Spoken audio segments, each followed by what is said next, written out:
بھارتی وزیراعظم نریندر مودی کا ملیشیا میں ہونے والے آسیان اجلاس میں شرکت نہ کرنا محض ایک رسمی فیصلہ نہیں بلکہ بھارت کی بڑھتی ہوئی سفارتی کمزوری کی علامت ہے۔ امریکی جریدے بلومبرگ کے مطابق مودی نے اجلاس میں شرکت سے اس لیے گریز کیا ہے تاکہ امریکی صدر ڈونلڈ ٹرمپ سے ملاقات اور پاکستان پر ممکنہ گفتگو سے بچ سکیں۔ بھارتی حکام کو خدشہ تھا کہ ٹرمپ دوبارہ یہ دعویٰ نہ کر دیں کہ انہوں نے پاکستان اور بھارت کے درمیان جنگ بندی میں ثالثی کی تھی۔ ایسا بیان بھارت کے لیے سفارتی شرمندگی کا باعث بن سکتا ہے۔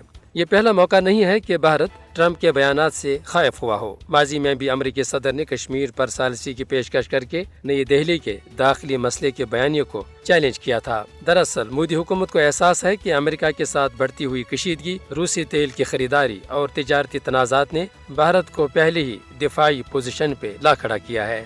ایسے میں آسیان اجلاس سے غیر حاضری بھی اس خوف اور اضطراب کو ظاہر کرتی ہے جو بھارت کو پاکستان سے متعلق عالمی گفتگو اور پذیرائی سے مسلسل لاحق ہے۔ درحقیقت مودی کی یہ حکمت عملی طاقتور بھارت کے بیانیے کے برعکس ایک سفارتی پسپائی ثابت ہوئی ہے جس نے دنیا کے سامنے بھارت کی کمزور خارجہ پالیسی کو بے نقاب کر دیا ہے۔ وشوا گرو بھارت اور نیو انڈیا کے بلند بانگ نعروں کے باوجود حقیقت یہ ہے کہ بھارت عالمی سیاست کے میدان میں مدافعانہ پوزیشن پہ آ چکا ہے۔ ایک جانب اندرونی سطح پر مذہبی انتہا پسندی، معیشت کی گراوٹ اور انسانی حقوق کی خلاف ورزیاں جاری ہیں تو دوسری جانب عالمی سطح پر بھارت کا بیانیہ کمزور ہوتا جا رہا ہے۔ اس امر میں کوئی دو رائے نہیں کہ اگر مودی حکومت پاکستان کے ساتھ اپنے مکرو ایجنڈے کے تحت دشمنی پر مبنی پالیسی کو جاری رکھتی ہے تو آنے والے دنوں میں بھارت کی عالمی ساکھ مزید متاثر ہو سکتی ہے۔